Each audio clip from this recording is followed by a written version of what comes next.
faith-building experiences. We should expect God at times to design smaller challenges in order to build our faith so we can face greater challenges victoriously. Here now is Gene to explain. The fact is that in this story, Elijah is being prepared for a greater challenge. He's going to face a great challenge, but he's getting ready for a greater challenge. And that's what we see happening as a result of this principle. God sometimes designs these smaller challenges for us in order to build our faith so we can face greater challenges victoriously. You see, if God threw the great big challenges at us, right off the bat, we would cave in. We just couldn't handle it. So God knows that we need sometimes smaller challenges to get ready for the greater challenges in doing His will in this world.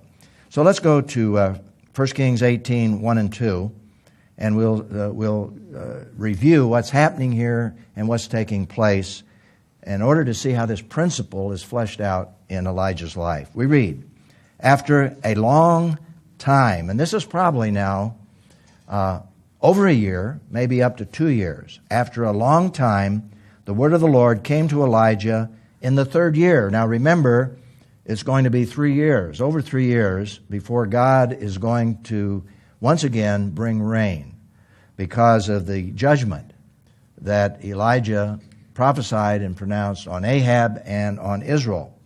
And this is the challenge now that is coming to him. Go and present yourself to Ahab. Can you imagine what Elijah must be feeling at this point?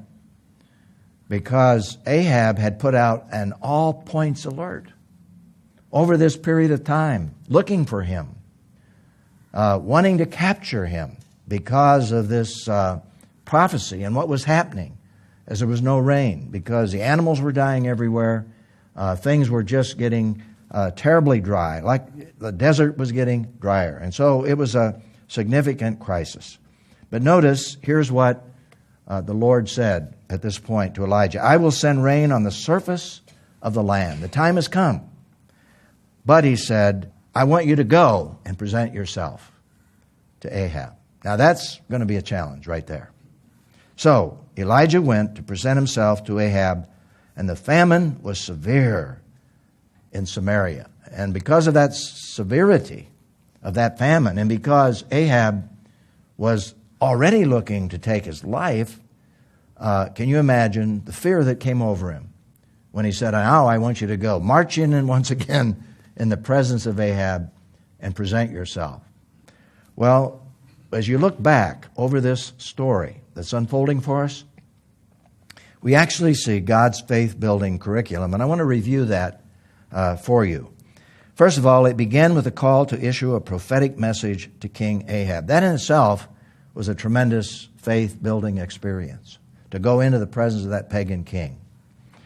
Secondly, when he was hiding, he had to trust God day by day for sustenance, even when the water in the wadi was running dry. That was a definite faith-building experience in God's curriculum. Thirdly, God then sent him to live with a poor, starving widow, compelling Elijah to trust God for their daily sustenance for at least 2 years. Think about that. That's a faith-building experience in God's curriculum. And then, fourthly, during this time, Elijah faced the extraordinary challenge to believe that God would bring the woman's son back to life. Now, that was a difficult challenge. They're all difficult challenges. But in God's marvelous grace, Elijah was able to pass those tests. And those were severe tests. They are smaller tests compared with the tests he's really going to face. They're smaller challenges of faith compared with the big challenge of faith he's going to face when he confronts the prophets of Baal there on Mount Carmel. And as I was thinking about this, I thought about the fact that one day Jesus encountered a man whose son was demon-possessed. And notice what Jesus said to this man when he came and asked for help.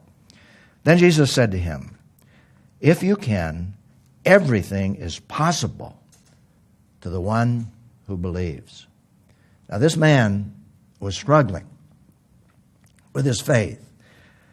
And I can certainly identify with what happened in Mark 9:24. Immediately the father of the boy cried out, "I do believe, but help my unbelief." I can identify with that because I think there is that ambivalence in all of us at times. Lord, I believe, but help my unbelief. And there's no contradiction between having faith and doubt during that process. And so Jesus really understood that. And that really describes the process that Elijah had to go through. You know, when that boy was dying and had died, when he was crying out, "Lord, Lord, Lord," in essence, he was saying, "Lord, I believe. I've tried to believe, but help my unbelief. Lord, help in this particular situation." So what we have here is definitely a human experience that I think all of us as believers go through. So the reflection and response question as it relates to our lives is, what are some of the ways God develops our faith so we can face even greater challenges in today's world? Well, I don't know about you, but as I look back at my own life as a believer and as someone who's been in the ministry for most of my life, I can actually see the series of tests now that God took me through. And there were times when I didn't understand what was going on. And I remember one of the greatest tests came to me when I was in Billings, Montana, after I'd graduated from Moody Bible Institute. And I was very, very disillusioned over some issues. And one of the experiences that I've had, and I've had this experience a number of times, is going up what used to be called the Cook City Highway, where you go up over this high pass, which is actually the highest pass in the continental United States. It's now called Beartooth Pass. And you go up over that pass, a series of switchbacks. It's just incredible as you wind your way up this mountain to over 11,000 feet.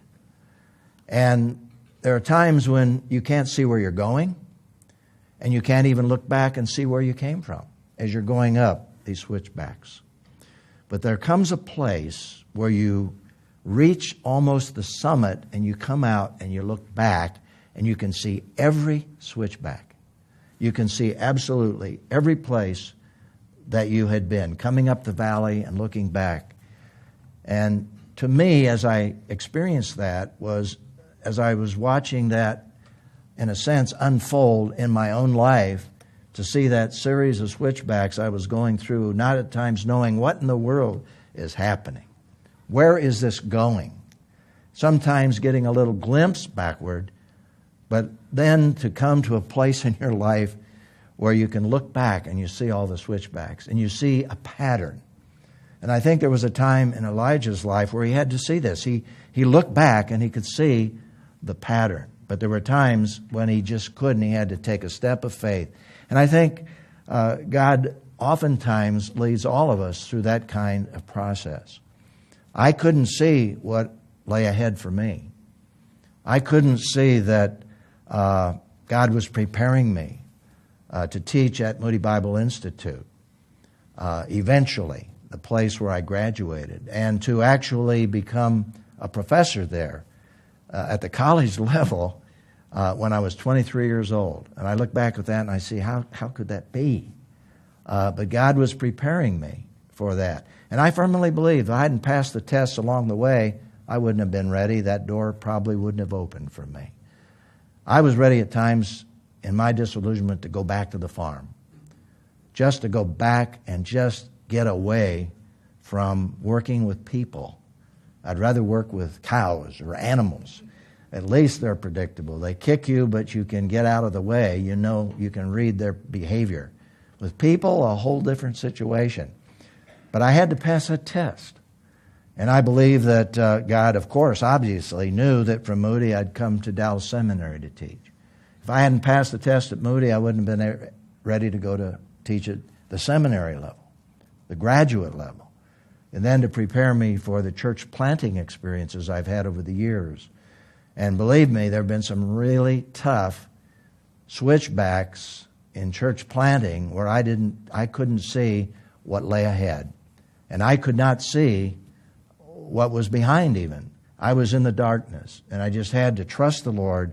But because of those tests, the Lord helped me in those situations. So let's just remember this principle to live by. We should expect God at times design smaller challenges in order to build our faith so we can face greater challenges victoriously.